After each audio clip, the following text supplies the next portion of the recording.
बिस्मिल्लाहिर्रहमानिर्रहीम। अस्सलाम वालेकुम प्यारे प्यारे बहन भाइयों, आज मैं आपको बताऊंगी मज़ेदार मसाला गोभी बनाने का ऐसा तरीका कि खाने वाले उंगलियां चाटते रह जाएंगे। तो इसके लिए आप एक फूल गोभी का लें, अच्छी किस्म का।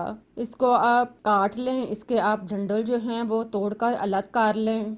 देखें, इनको आप काट कर एक साइड पर रख लें और इसका बड़ा डंडल जो है इसको आप छुरी के साथ काट लें। इसी तरह सारे डंडल समेत इसको काट कर एक साइड पर रख दें और इसके फूल जो हैं वो अलग कर लें। आप इसको हाथ के साथ भी अलग कर सकते हैं या छुरी के साथ तोड़ लें। सारे फूलों को आप एक एक करके अलग कर लें। फूल अलग करने के बाद अगर कोई फूल ज़्यादा बड़ा है तो आप इसको काट कर 2 से 3 हिस्सों में काट लें। देखें, इसे आप काट कर 2 से 3 हिस्सों में काट लें। इसी तरह सारी गोभी तैयार करने के बाद, फूल तैयार करने के बाद अब आप पानी गर्म करें, इसमें 1 चम्मच नमक डाल लें। नमक डालकर इसमें मिक्स करें। फिर आप इसमें कटी हुई गोभी के फूल जो हैं शामिल करें। गोभी के फूल डालने के बाद चम्मच चलाएं और इसको आप अच्छी तरह पानी में मिक्स करें, डुबोएं। इसको आप इतनी देर तक 3-4 मिनट तक पानी में बॉईल करें कि इसका कलर जो है वो चेंज हो जाए। आप देख रहे हैं कि अब इसके फूल का कलर जो है वो चेंज होता नज़र आ रहा है। अब आप इसको निकाल लें। इसको किसी भी जालीदार बर्तन या पूनी के साथ निकाल लें कि इसका पानी जो है वो अच्छी तरह रिमूव हो जाए। इसको इस जगह पे रखें कि इसका पानी जो है वो अच्छी तरह निकल जाए। बाकी सारी गोभी को भी पानी में से निकालने के बाद एक साइड पर रख दें। अब 2 से 3 चम्मच घी या ऑयल डालें।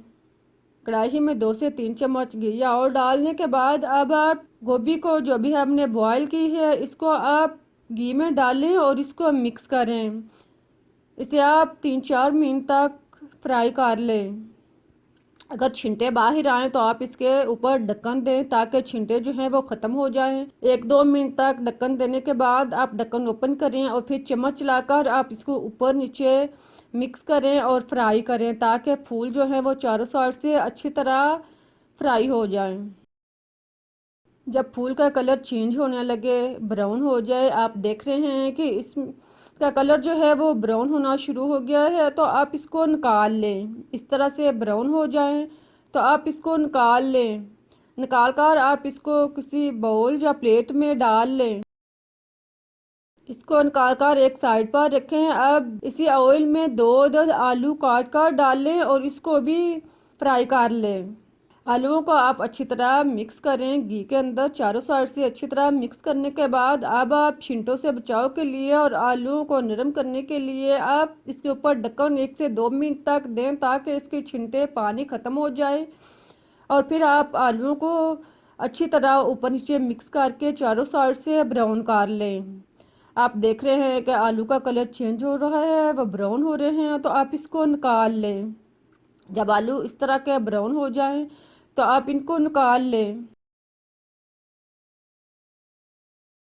इन दोनों चीज़ों को निकाल कर आप एक साइड पर रख दें। अब बकिया कढ़ाई में थोड़ा सा और घी या ऑयल डालें।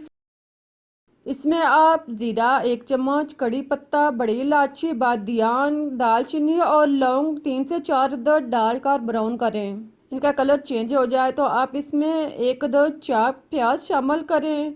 इसको आप घी में मिक्स करें और 3-4 मिनट तक इसे फ्राई करें ताकि ये नरम हो जाए और इसका कलर चेंज हो जाए, ब्राउन हो जाए।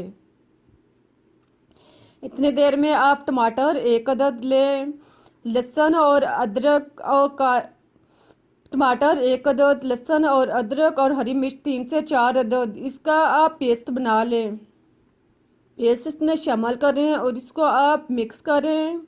इसका पानी खुश्क होने तक इसको आप भून लें। जब पानी अच्छी तरह खुश्क हो जाए तो आप इसमें मसाला जात शामिल करें। सुरख मिर्च पीसी हुई 1 चम्मच, हल्दी पाउडर आधा चम्मच, काली मिर्च आधा चम्मच पीसी हुई और नमक 1 से 1.5 चम्मच या टेस्ट के मुताबिक डालने के बाद अब खुश्क धनिया पिसा हुआ 1 से 1.5 चम्मच शामिल करें और इसे मिक्स कर लें। मसाले को आप 3-4 मिनट तक अच्छी तरह भूनें। साथ में आप थोड़ा सा पानी लगा लें ताकि मसाला जो है वो बेहतरीन तैयार हो और इसी तरह आप इसको भून लें।